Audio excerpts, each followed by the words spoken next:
Hi, everyone. I hope you are all doing great. Today, I wanted to talk about something very important, how MS affects our community, how to recognize the symptoms, and most importantly, how we can support each other in facing this challenge. First of everything, I wanted to mention that it's important to know MS affects more people in our Latin community than we think. For every 100,000 Hispanics or Latin individuals in the US, around 160 are living with MS. That may sound like a small number, but behind every case, there is a family, a story, a life. MS isn't a number, it's a reality for many of our neighbors, our friends, our loved ones. And that's why MS deserves more awareness, understanding, and support. The more we talk about it, the more we can make a difference together. Also, I wanted to mention that MS in our community may look a little bit different. It can sometimes start at a younger age compared to other groups. And not only that, it may progress more quickly. That means symptoms can get worse faster over time.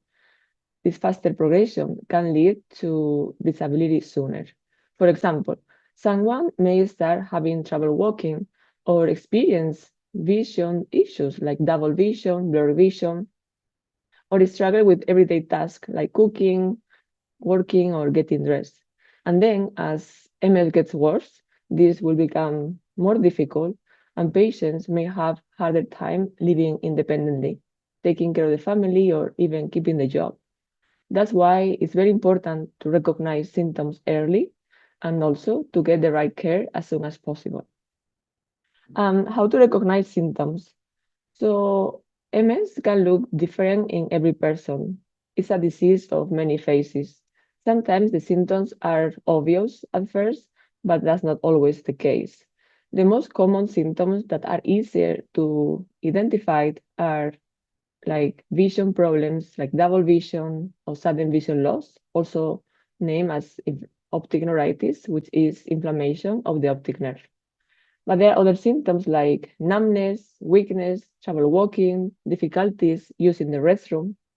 And that can happen when there is inflammation of the spinal cord, also called transverse myelitis. In addition to those, we have symptoms also called invisible symptoms because they are harder to identify. Those are fatigue, memory problems, difficulty finding words, or even mood changes. Those are also very common and just as disabling as the other ones. In addition, MS faces other challenges as symptoms can fluctuate. There are better days than others. You may feel fine one day and the other day you are exhausted or in pain. And this can be confusing for you, but also for your family as well. And your loved ones, as they may not really understand why you have a good day and the next day you're not feeling well. They may say, oh, but you look fine yesterday. What's going on today? Or, no, you don't have any problems. You just did that yesterday as well. Like, what's the problem? Um, and we all know that these questions may come from a place of love and concern, but they can make it challenging for us. And this is why it's very important to talk openly about MS with your close circle, your family, your friends, your partner, because MS isn't always visible. And it's easy to misunderstand these up and downs if we don't communicate clearly. So when facing this challenge, it's important to, in addition to communicate, to also find the right support system, as this will make things a little bit easier. Another points that are important to talk about, to mention, is that in our culture, we also grew up learning to be strong, to push through stress, fatigue, or pain, sometimes even without realizing that there may be something else going on. It's not just the day grind, there is something more to it. Many times when we feel tired, weak, or in pain, we then even explain this with a cultural belief like susto or coraje.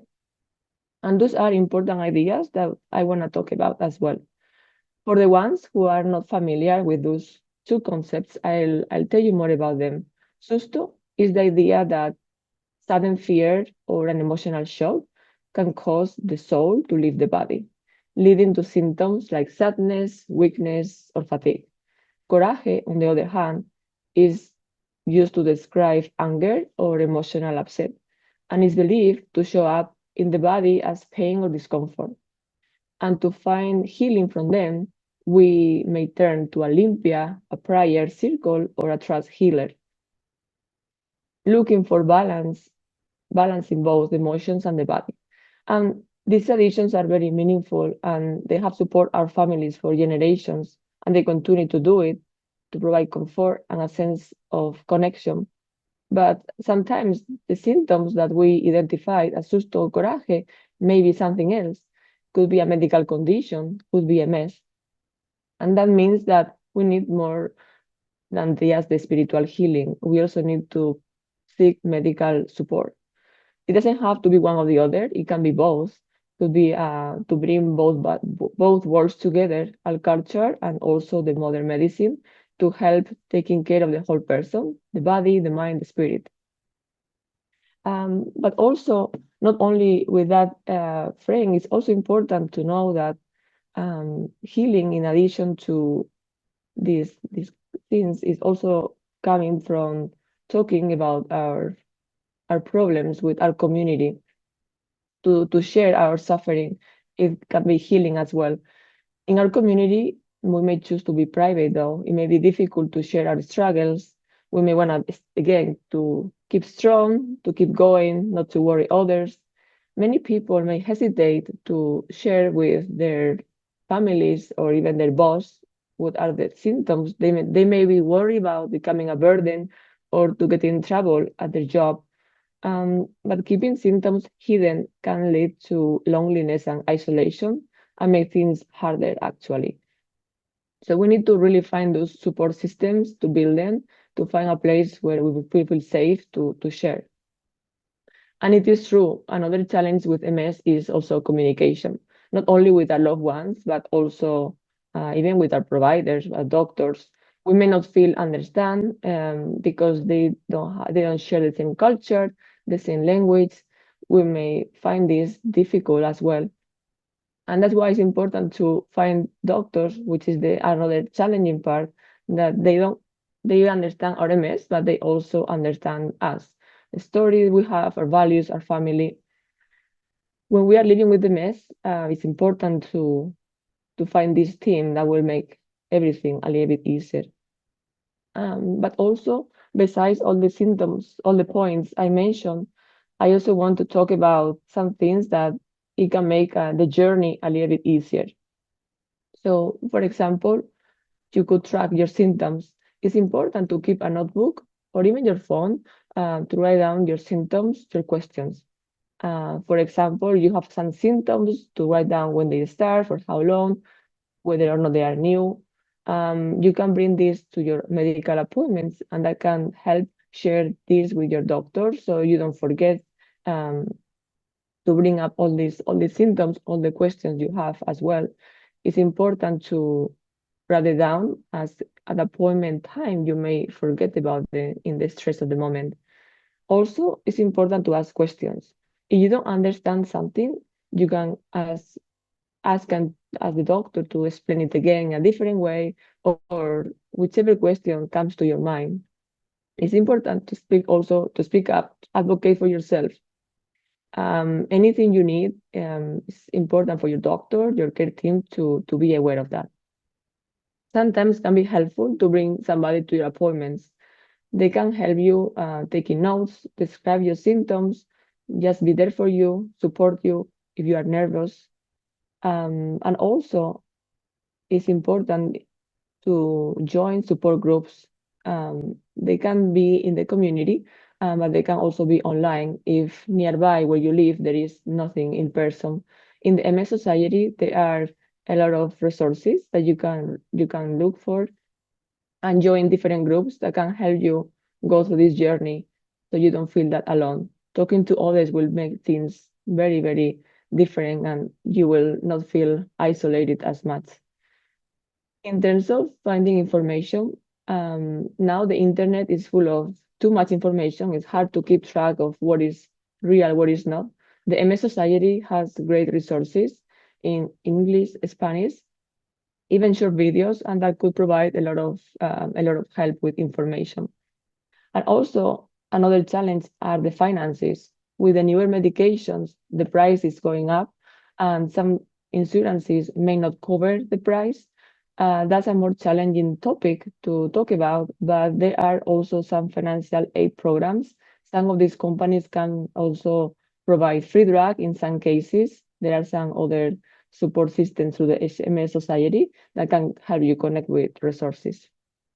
Um, so just to finalize, I wanted to a couple of closing thoughts. Um, MS is a complex disease, um, and it's a lifelong diagnosis which comes with a lot of challenges. But you are not just a patient; you are a person with your story, your culture, and your future as well. So good MS care means working with the right people by your side, and open communication with very important will help build a supportive environment, um, and together we can make a difference.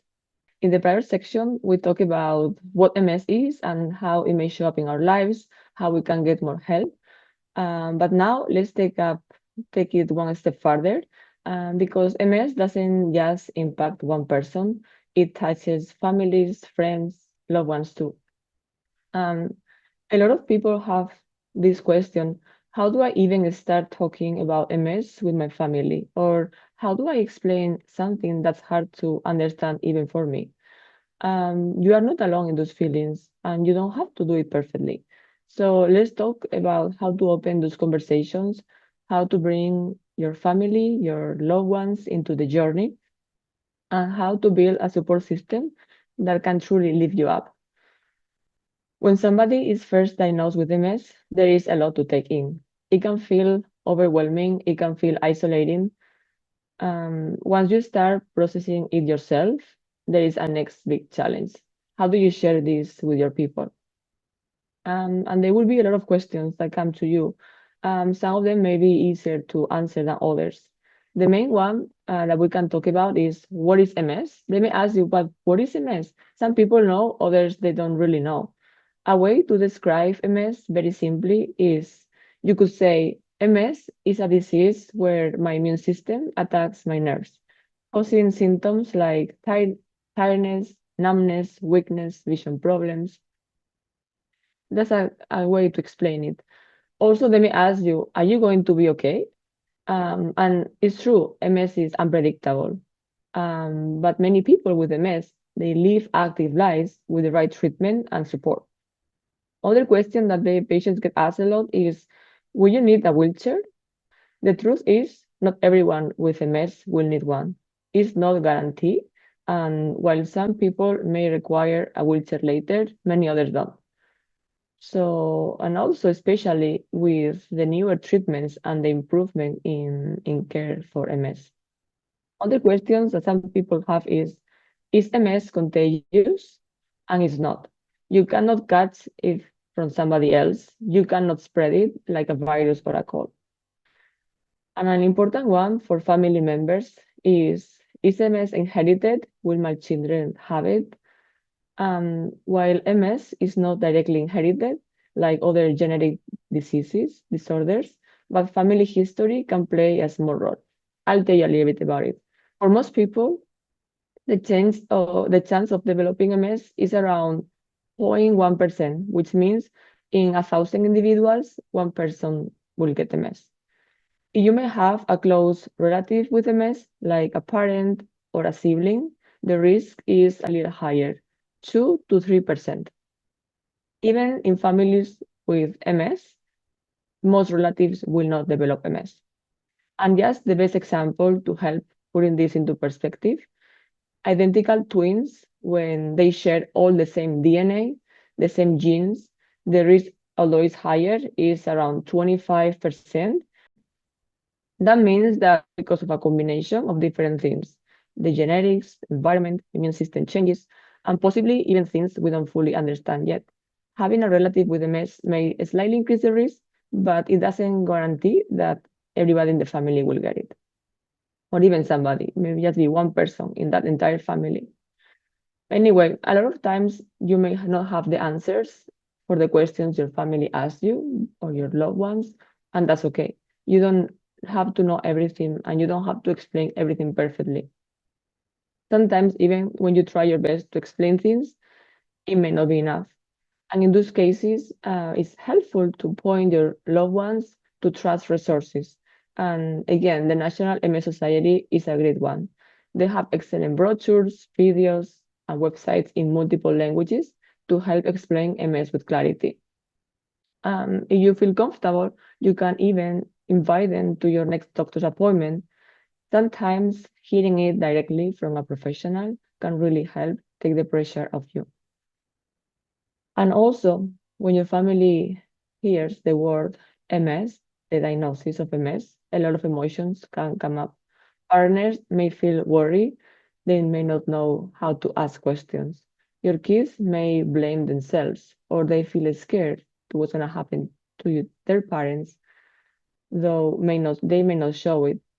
They may struggle to also understand your symptoms, especially the invisible ones like fatigue or the brain fog. It's important to remember that everyone needs time to process, including them. To help navigate the situation, it's helpful to reassure them. It goes a long way. You could say, I'm still the same person, or you can ask me anything, even if it's awkward or hard, we'll try to help finding the answers. And it's okay we don't have all the answers today. Let your loved ones know it's normal to have questions and emotions. This can help create a space where they feel comfortable expressing their concerns and also supporting you through the ups and downs. It's also important to know that MS presents challenges along the way, but bringing this to your circle will help build resilience and bring everybody closer together by learning together, facing tough days, and also celebrating the victories. Your family, your loved ones can bond and actually grow stronger through this journey. It's also important to set expectations around your support, to set realistic expectations. Some days you may have more difficulties with physical tasks. Other days you may just need somebody to listen. Things can change from day to day. Let them know that you when you need them and what they can help you to be more supportive in your journey. Also, it's important to create shared moments of normalcy, which means that even though your MS will change your life in some aspects, it doesn't need to take away from the joys and rituals. You can still do it, even though it may not be the same, but you can still adjust and still enjoy. And you can also request help to them. Even if it's difficult, sometimes it's important to ask for that and to be clear and to be specific. For example, you could say, could you help me with the rights for that to this appointment? Or would you mind checking on me once or twice a week? Or just even sit with me through the doctor's visits. That will be helpful. Just you can share what would be helpful for you. It's easier for them to be there for you. And you can share the load. You can rotate, for example, between people, different tasks. Maybe somebody can help you with transportation, others can help you with the meals, others with emotional support. And if it's hard to ask, you can ask your doctor or perhaps a social worker or even a trust person close to you to start opening these conversations. Sometimes having a third party can help start this discussion and take also a lot of weight off your shoulders. And now for the other side, if someone you love has MS, it's important to know that it also affects the whole group, family, close ones around the person. And your support can make a big difference to your loved one who has MS. Just being there matters. You don't need to have all the answers and you don't need to fix everything. But just checking in, listening, or sitting together on a hard day can be all they need. And also believe them when you can see what they are going through. If they have if they feel tired, if they feel in pain, even if you cannot really see it, they are having those symptoms, they are complaining or they are going through that, and they just need your support. There will be better days, there will be worse days, and that's okay. That's okay. You just have to be there for them. And you can help them with everyday things. You can offer your support. Do you want to, for example, help with the dinner? Do you want me to drive you to the appointment? Those offers can go a long way. And you can learn with them as well if you can read about MS, watching videos, reading an article, or just going to the doctor's appointments with them. That can also help you understand MS better, and you can support them without judgment and respect their pace. Sometimes they may cancel plans, they may need to rest more. Just be patient. It's not personal, it's the disease. And please stay connected. MS can be very isolating. Sometimes a phone call, a quick message, or just saying I'm thinking of you reminds them that they are not alone. And yes, to finalize, again, I want to highlight how complicated MS could be. Has so many different phases, so many different days, good days, bad days. But with the right support, understanding, and communication, it's possible to live fully and to grow even closer as a family, as a whole. You don't have to have all the answers and you don't have to do it alone.